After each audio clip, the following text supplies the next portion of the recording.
Okay എന്നാല്. ആ ശരി.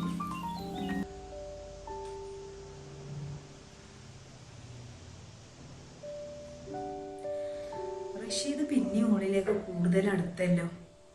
ഇങ്ങനെ പോയാൽ ശരിയാവില്ല. ആദ്യമൊക്കെ ആന്റിയെങ്കിലും ഉണ്ടേന് കൂട്ട്. ഇപ്പൊ ആന്റിനും പറ്റണില്ല. ഇനിയിപ്പോൾ അതങ്ങനെ ആയാൽ ശരിയാവില്ല. എന്തെങ്കിലും ഒരു പണി കാണണം.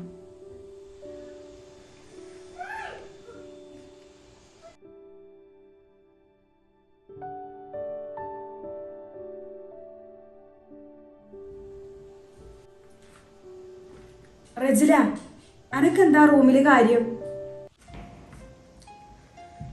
ഞാൻ അതിൻ്റെ ഉള്ളിൽ വെറുതെ ലൈറ്റും ഫാനൊക്കെ ഓണായി കിടക്കുകയായിരുന്നു. അപ്പം അതൊക്കെ ഓഫാക്കാൻ വേണ്ടി കയറിയതാണ്. ലൈറ്റും ഫാനും ഓഫാക്കിയിട്ടില്ല എന്ന് എഴുതിയാണ്ട് അനക്ക പോയി ഓഫാക്കേണ്ട കാര്യം ഉണ്ടാവും. ഞാൻ എന്നോട് പറഞ്ഞിട്ടില്ല ആ റൂമിൽ കയറരുതെന്ന്. ഞാൻ വന്ന് കയറി അന്ന് മുതൽ പറഞ്ഞിട്ടുണ്ട് ആ റൂമിൽ കയറണ എനിക്ക് ഇഷ്ടമല്ല. ആർക്കറിയാം ലൈറ്റും ഫാനൊക്കെ ഓഫാക്കാൻ തന്നെയാണോന്ന്. ഞാൻ അങ്ങോട്ട് ഉള്ളിൽ കയറി പോയിട്ടില്ല. ഇവിടെ തന്നെയല്ലേ ലൈറ്റ്. അപ്പം അതൊക്കെ ഒന്ന് ഓഫാക്കിയിട്ടുള്ളൂ. ഈ പറയല്ലേ. എന്താ റജില, എന്താ മുന്താസെ ഇവിടെ?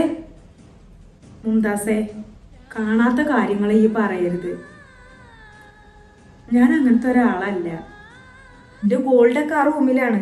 അതെങ്ങാനും പോയിട്ടുണ്ടെങ്കിണ്ടല്ലോ എൻ്റെ തനി സ്വഭാവം അറിയും. മുന്താസെ, എന്തൊരു വർത്താനത്? ഓൾ അങ്ങനത്തെ ഒരാളല്ല ഇവിടെ. അതിന് ഇവിടുന്ന് കട്ടെടുക്കണേയും കള്ളത്തരം കാട്ടണേയും പരിപാടി ഉണ്ടെന്നുണ്ടെങ്കിലേ ഇജിപ്പോ പാവ കയറി വന്നിട്ട് കുറച്ചായിട്ടുള്ളൂ. അത് ഇവിടെ ഇഞ്ചപ്പം ജീവിച്ചു തുടങ്ങിയിട്ട് കുറേ അയക്കണ്. അതുകൊണ്ട് ജൈന അതാക്കൊന്നും വേണ്ട. ആൻറ്റി ഒന്നും ഉണ്ടായിരിക്കും. ഞങ്ങൾ തമ്മിൽ വർത്താനം പറയുമ്പോൾ നിങ്ങൾക്ക് എന്താ അതിൻ്റെ ആവശ്യം? എനിക്ക് റജിലാനോട് ഒന്നും പറയാൻ ഈ വീട്ടിൽ സ്വാതന്ത്ര്യമല്ലേ? പിന്നെ ഈ വീട്ടിൽ ഞാൻ ഒരു ഉമ്മയാണെങ്കിൽ എനിക്ക് അതിക്കൊന്നും ഇടപെടേണ്ട ആവശ്യമല്ലേ? ഇജിവിടെ വന്ന് വർത്താനം പറയണമെന്നുണ്ടെങ്കിലേ ആ ഇൻ്റെതുകൊണ്ടാണ്. ഞാനാണ് എന്നെ ഇവിടേക്ക് എത്തിച്ചിക്കണത്. ആ ഓർമ്മ എനിക്ക് വേണം. ആൻറ്റി റജില ഈ വീട്ടിലാവുമ്പളേ ഇവിടെ എന്തൊരു ഗോൾഡല്ലത്. ഞാൻ വന്നപ്പോഴല്ലേ ഇവിടെ ഗോൾഡൊക്കെ വന്നേ. അതുകൊണ്ട് റൂം കയറൽ ഇച്ചിരി കൂടുതലും അയക്കാരും. എൻ്റെ വില പിടിപ്പില്ല ഒരുപാട് കാര്യങ്ങളും. എൻ്റെ ATM കാർഡ് അങ്ങനെ ഒരുപാട് സാധനങ്ങളുണ്ട് ഈ വീട്ടിൽ. എൻ്റെ ഒരു സ്വർണം കണ്ടിട്ടാണല്ലോ പോള്. ഇതൊന്നും ഉണ്ടാ നിൽക്കുന്നുണ്ടാവും മുന്താസെ. വെറുതെ ആവശ്യമില്ലാതെ ഓരോ വർത്താനം പറയണേ. അതിപ്പോൾ ആൻറ്റിക്ക് തോന്നിയാൽ എനിക്ക് അതിനൊന്നും തോന്നണില്ല. ഈ മിണ്ടാ പൂച്ചാളെ കാലം ഉടക്കുമെന്ന് പറയണേക്ക്. ഫാൻ ഓഫാക്കാൻ വേണ്ടി പോയതാണ്. കറണ്ട് ബില്ല് കഴിഞ്ഞ മാസം 1200 റുപ്യല്ലേ വന്നത്. അപ്പോൾ ഇക്കാക്കാണെങ്കിൽ ഇപ്പം ജോലിയും കുറവല്ലേ. അപ്പോൾ അതുകൊണ്ട് ഞാൻ ഓഫാക്കാൻ കയറിയതാണ്. പിന്നെ റൂമൊക്കെ എന്നോട് കയറണ്ടെന്ന് മുന്നേ മുന്താസ് പറഞ്ഞിട്ടുണ്ടായിന്. എനിക്കത് ഓർമ്മല്ലായിട്ടാണ്. ആയിക്കോട്ടെ, അതിന് റഷീദല്ലേ ബില്ലിട്ടത്. അനക്കെന്തപ്പം അതില്? ചെറുപ്പം മുതലേ എന്നെ മുന്നിക്ക് ഇങ്ങനെ കിട്ടി ശീലമായിട്ടാണ് എനിക്ക് ഒന്നിൻ്റെ നെലും വിലയില്ലാത്ത. ആ കുട്ടിയെ ഒരു നേരം ഭക്ഷണത്തിന് വേണ്ടി ഇടങ്ങാറാണ് കുട്ടിയേനി. അത് അതിന് നല്ലോണം അറിയും. ഇവിടെ വന്നിട്ടുള്ളൂ പിന്നെ ഒരു മനുഷ്യൻ്റെ പോരാതായത്. അതുകൊണ്ട് അതിന് അങ്ങനത്തെ അജാതി മാണ്ടാത്ത സ്വഭാവമൊന്നുമില്ല. ജൈനയിൽ കൂട്ടും വേണ്ട. അത് അങ്ങനത്തെ ഒരു കുട്ടിയല്ല. നിങ്ങളാണ് പിന്നെ ഇവിടെ വരെ എത്തിച്ചത്. ഞങ്ങളൊന്നും ഉണ്ടായിരിക്കേക്കാരെന്നല്ലേ. ആ, എനിക്കൊരു തെറ്റ് പറ്റി. അതുകൊണ്ട് തന്നെയാണല്ലോ ഇജ്ജ് ഇവിടെ കിടന്നിങ്ങനെ വർത്താനം പറയണത്. അത് കേൾക്കേണ്ട ഗതികേടും. അതിലിപ്പോ ഇടങ്ങാറാണതേ ഞാനും എൻ്റെ മകനൊക്കെ തന്നെയാണ്. ഇമ്മ, ഞാൻ ആ കാര്യത്തിലൊരു പ്രശ്നം വേണ്ട. ആ എനിക്ക് കുഴപ്പമില്ലമ്മ. എൻ്റെ കണക്കിനെ ഈ ഇപ്പം റഷീദിൻ്റെ ഒരു ഭാര്യയായിട്ടല്ല തോന്നുന്നത്. ഈ വീട്ടിൽ വന്ന പണിക്കാരിയാണ്. അപ്പോൾ പണിക്കാരുടെ പണിയെടുത്താൽ മതി. റജിൽ ഇവിടെ വന്ന് കയറിയപ്പോൾ മുതലേ ഞാൻ ഓളോട് പറഞ്ഞിക്കണേ ഈ വീട് എൻ്റെതാണ്. അതുകൊണ്ട് ഓൾ ഇവിടെ ഏത് റൂമിൽ കയറിയാലും എനിക്കൊക്കെ ഒരേപോലെ തന്നെയാണ്. അതിന് റഷീദിനും കുഴപ്പമില്ല. പിന്നെ എനിക്കും എൻ്റെ മകനില്ലാത്ത കുഴപ്പം അത് അനക്കും വേണ്ടെന്നാണ് എൻ്റെ അഭിപ്രായം. എന്തായാലും കയറിയത് കയറി. ഇനി കയറിയത് ഇനി കയറിയാൽ എനിക്കറിയാമല്ലോ എന്നെ ശരിക്കും പറഞ്ഞു തരുന്നുണ്ട്. ഇനി കയറൂല മുന്താസേ. റജില, ഇജെന്തിനാ ഈ ഇങ്ങനെ മുണ്ടാതിരിക്കണത്? അവനവൻ്റെ കാര്യങ്ങളൊക്കെ തുറന്ന് പറയാം. തലയിൽ കയറി നിരങ്ങരുത് എന്നുള്ളൂ. ഇന്നത്തെ കാലത്തെ അവനവൻ്റെ കാര്യങ്ങൾ തുറന്നു പറഞ്ഞിട്ടില്ലെങ്കിലേ ജീവിച്ചാൻ കഴിയൂല. സംഭവം ഉമ്മാൻ്റെ അടുത്ത് തന്നെ തെറ്റ് പറ്റിയത്. അതിനിപ്പോൾ ഒന്നും കാട്ടാൻ വെച്ച അയെഴുതി കണ്ടിച്ച് മുണ്ടാതൊക്കെ ഒന്നും വേണ്ട.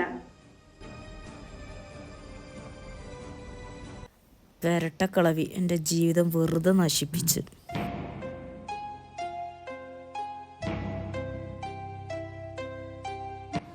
പഠിച്ചോനെ, ഇഞ്ചൊരു ബുദ്ധി പോയ പോക്കാ ഞാൻ ആലോചിച്ച് നോക്കണത്.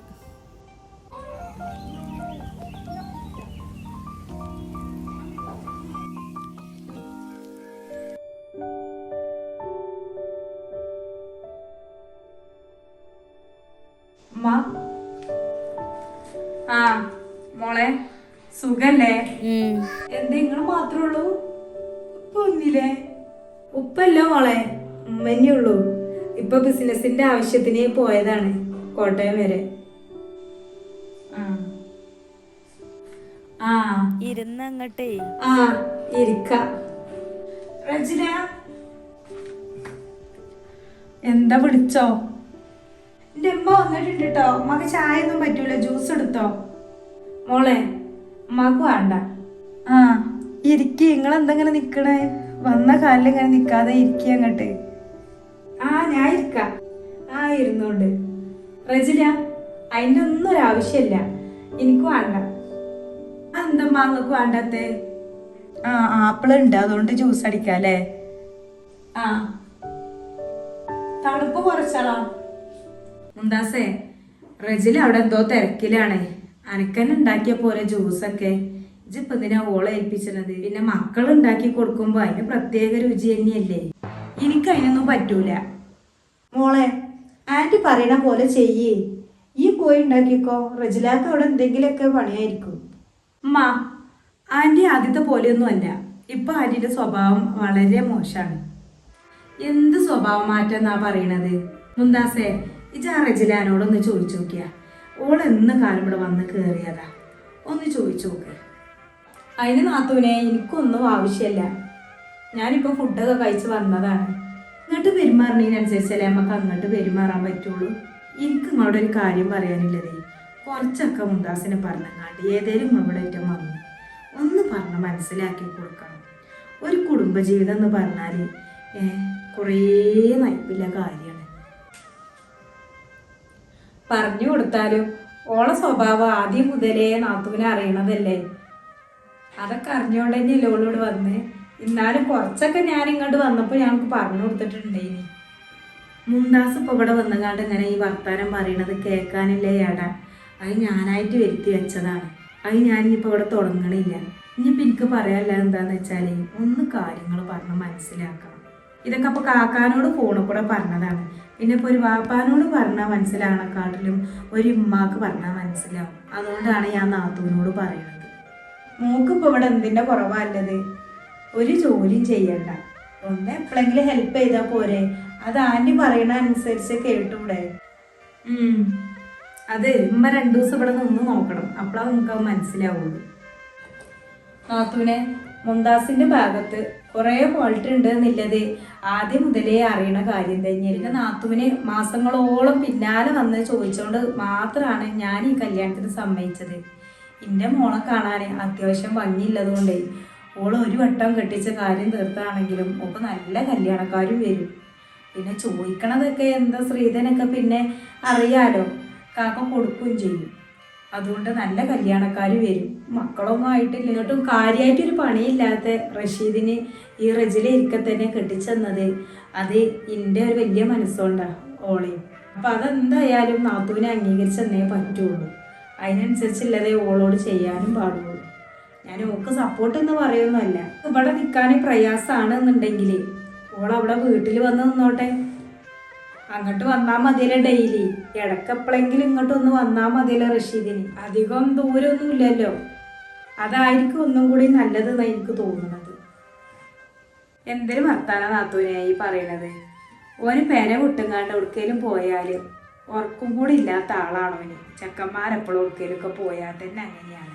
ഓനും മുന്താസും തന്നെ കല്യാണമൊക്കെ കഴിഞ്ഞിട്ട് പുറത്തു പോയപ്പോഴേ ഓന് വന്നിട്ട് പറഞ്ഞു, എനിക്ക് ഉറക്കം തന്നെ മുറുകിയിട്ടില്ല അമ്മ അവിടെ നിന്നിട്ട്. ആ ഓന് പിന്നെ എങ്ങനെ അവിടെ വന്ന് നിൽക്കുക? റജിലയുടെ ഇനിയുള്ള ജീവിതം നമുക്ക് കണ്ടറിയാം. സപ്പോർട്ടാക്കാൻ മറക്കരുതേ.